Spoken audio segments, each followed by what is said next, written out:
Click on subscribe button, press on bell icon.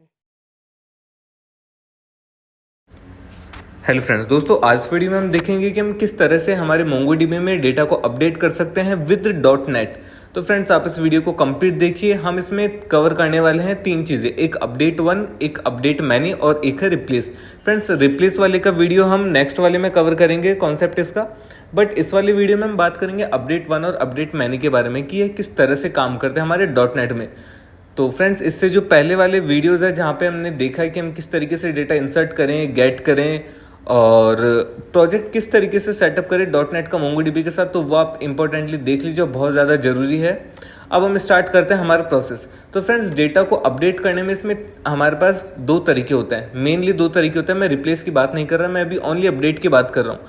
Update में एक तो यह है कि नॉर्मली डेटा को अपडेट कर देना है, जैसे कि यहाँ पे यूज़र आईडी फर्स्ट नेम लिखा हुआ है तो फर्स्ट नेम को अपडेट कर दिए। और एक होता है इसके अंदर नेस्टेड डेटा को सेव करना, यानी कि नेस्टेड डेटा को अपडेट करना। क्योंकि मोंगोडीबी आपको पता है रिलेशनल डेटाबेस नहीं है, तो सारा डेटा हमारे ऑब्जेक्ट के अंदर सेव होता है। पहले एक ऑब्जेक्ट बन गया, उसमें कोई एरे बन गया, फिर उसमें ऑब्जेक्ट बन गया, तो हम किस तरीके से नेस्टेडली भी डेटा को अपडेट करें और नॉर्मल डेटा को भी किस तरह से अपडेट करें, तो यह हम आज इस वीडियो में देखने वाले हैं।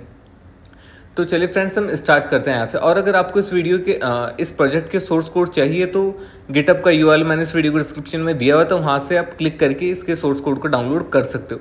फ्रेंड्स आज इस वीडियो में हम जिस मेथड को यूज़ करेंगे वह एकदम बेस्ट मेथड है, उसमें कोई चीज़ की दिक्कत नहीं है।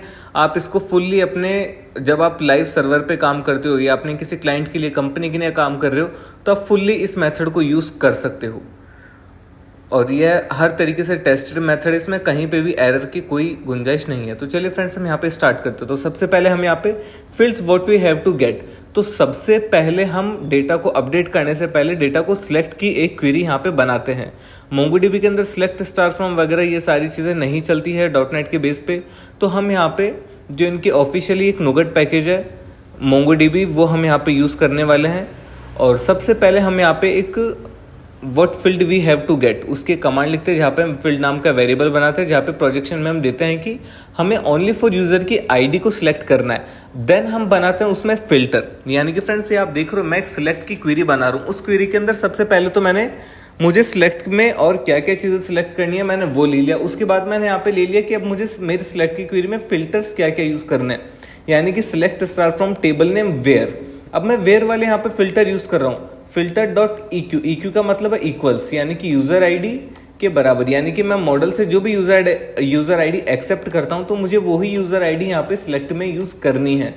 और हम फिल्टर्स यहाँ पे मल्टीपल बनाते हैं, लिस्ट में हम फिल्टर्स को पास कर सकते हैं। तो जब भी हम मोंगोडीबी में कोई फिल्टर लगाते हैं तो उसके बाद हम उन सारे फिल्टरों का कंबाइन फिल्टर बनाते हैं, वो बहुत ज़्यादा इंपॉर्टेंट चीज़ होती है हमारे लिए।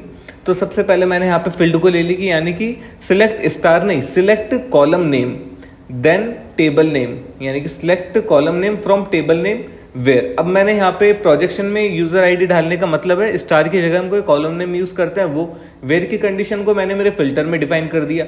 अब मैंने मेरे सारे जो लिस्ट टाइप का मेरा फिल्टर है उन सबका मैंने कंबाइन बना दिया, उसको मैंने नेम दे दिया यहाँ पे कंडीशन। अब मेरी कंडीशन में क्या है कि जितने भी मेरे फिल्टर है सारे फिल्टर इस कंडीशन के अंदर अप्लाई हो गए। अब मेरे को ज़्यादा यहाँ पे सोचने की कोई ज़रूरत ही नहीं है कि मुझे अलग अलग से कुछ फिल्टर लगाना है, नहीं। आप तो सारे फिल्टर की एक लिस्ट बनाओ, उस लिस्ट का एक कंबाइन बना दो, बस। मैंने यहाँ पे कंबाइंस की कंडीशन बना दी है। अब हम सबसे पहले डेटा को अपडेट करने से पहले सिलेक्ट करते हैं हमारे डेटाबेस से। तो अब मैंने यहाँ पे एक वेरिएबल बनाया एग्जिस्टिंग डेटा का, और मैं यहाँ पे अंडरस्कोर यूजर जो मेरी ऊपर टेबल क्लास डिफाइन करी हुई है उसको मैं यहाँ पे यूज़ करता हूँ। और यहाँ पे मैंने प्रोजेक्ट में डाला, मैंने फाइंड में तो डाला कंडीशन की मुझे इस कंडीशन के बेस पे डेटा सिलेक्ट करना है, और प्रोजेक्ट में मैंने डाल दिया फील्ड कि ओनली मुझे यही फील्ड सिलेक्ट करनी है, यानी कि मैं यहाँ पे स्टार या फिर ज़्यादा फील्डों को यूज़ नहीं कर रहा कि मेरे डेटाबेस से मेरे को बहुत सारा डेटा उठाना पड़े ना। मैं यहाँ पे ओनली यूजर आईडी सिलेक्ट कर रहा हूँ, क्योंकि मुझे इतना सा पता लगाना है कि इस यूजर आईडी के अगेंस्ट में कोई डेटा है कि नहीं है। तो सबसे पहले मैंने यहाँ पे ओनली जस्ट कंडीशन लगा के, फील्ड लगा के वो डेटा को मैं सिलेक्ट करके ले आऊंगा डेटाबेस से। अब मैं यहाँ पे कंडीशन लगाता हूँ कि इफ एग्जिस्टिंग डेटा अगर मेरा नल नहीं है, इसका मतलब डेटाबेस में कोई तो डेटा पड़ा है। अगर डेटा पड़ा है तो मैं वहाँ पे मेरे अपडेट के कोड लिखना स्टार्ट कर देता हूँ। अब हम यहाँ पे अपडेट के कोड लिखेंगे set data values that we need to update, यानी कि हमें वो वैल्यूज क्रिएट करनी है जिनको मुझे यहाँ पे अपडेट करना है। अब उसके हमें यहाँ पे कोड लिखने हैं। तो अब हम सबसे पहले यहाँ पे एक वेरिएबल बनाते हैं जिसका नेम है अपडेट डेफिनेशन। अब फ्रेंड्स मोंगोडीबी के अंदर अपडेट जो डेफिनेशन है यह भी लिस्ट टाइप का है। तो अब हमें अब यानी कि मेरे पास तो एक टेबल में बहुत सारे कॉलम होते हैं और नेस्टेडली कॉलम भी बहुत सारे होते हैं, तो जरूरी नहीं मुझे एक फील्ड को अपडेट करना पड़े, मुझे एक बार में मल्टीपल फील्डों को अपडेट करना पड़ता है। तो इसलिए हम यहाँ पे यह लिस्ट टाइप की एक अपडेट डेफिनेशन बनाते हैं, फिर उसमें हम पास करते हैं कि हमें क्या क्या चीज़ों को अपडेट करवाना है। मैंने नॉर्मली फर्स्ट नेम को अपडेट किया तो कोड लिख दिया। अब मुझे मेरे जो डॉक्यूमेंट है उस डॉक्यूमेंट के ऑब्जेक्ट के अंदर का भी डेटा अपडेट करना है, यानी कि फ्रंट का डेटा तो कोई भी अपडेट कर दे, बट अब हमें इंटरनली डेटा भी यानी कि नेस्टेड जो मेरा डेटा बड़ा वो भी अपडेट करना है। तो अब उसको अपडेट करने के लिए हम कुछ इस तरह से यहाँ पे हमारे कोड लिखेंगे। अब थोड़ा सा ये चीज़ ध्यान से आपको समझनी है क्योंकि अपडेट बहुत सारे तरह के, तो मोंगोडीबी ऑब्जेक्ट ही नहीं अपने अंदर एरे भी लेके चलता है, यानी कि एक डॉक्यूमेंट में एरे, फिर उसमें ऑब्जेक्ट, फिर उसमें एरे। तो वो चीज़ अपडेट करना एक बहुत अच्छी प्रैक्टिस होती है।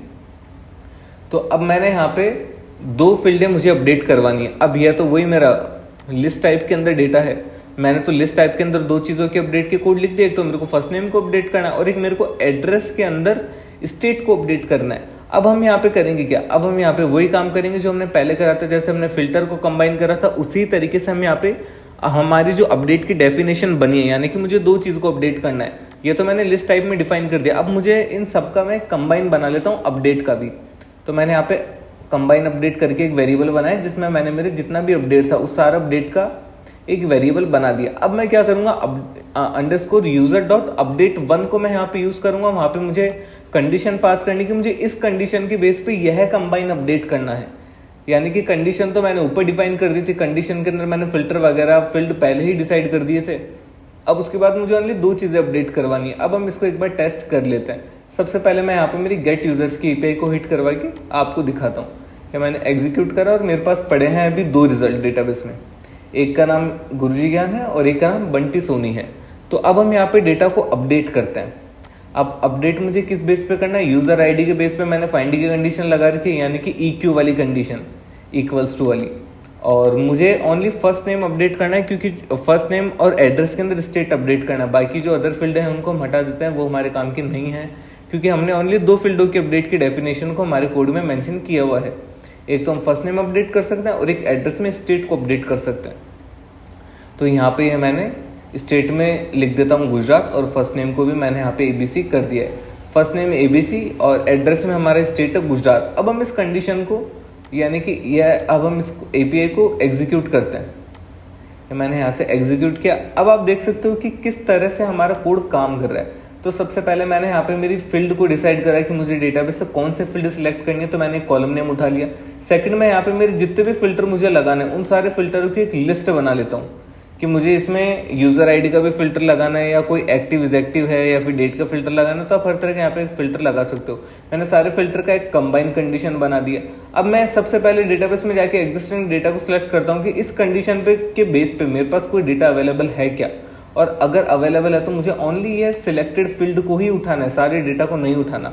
तो यह मेरा यहाँ पे कोड चलेगा। फिर उसके बाद अगर डेटाबेस में कोई भी डेटा पड़ा है, इसका मतलब डेटाबेस नल नहीं है, वहाँ पे कुछ ना कुछ तो पड़ा है। अगर पड़ा है तो मैं वहाँ पे ओनली 2 चीज़ों को अपडेट करूंगा। उसके लिए मैंने अपडेट की डेफिनेशन बना ली, एक मुझे फर्स्ट नेम अपडेट करना है और एक एड्रेस में स्टेट अपडेट करना है। लास्ट में मैंने अपडेट का कंबाइन बनाया और डेटा को अपडेट 1 के थ्रू चला दिया।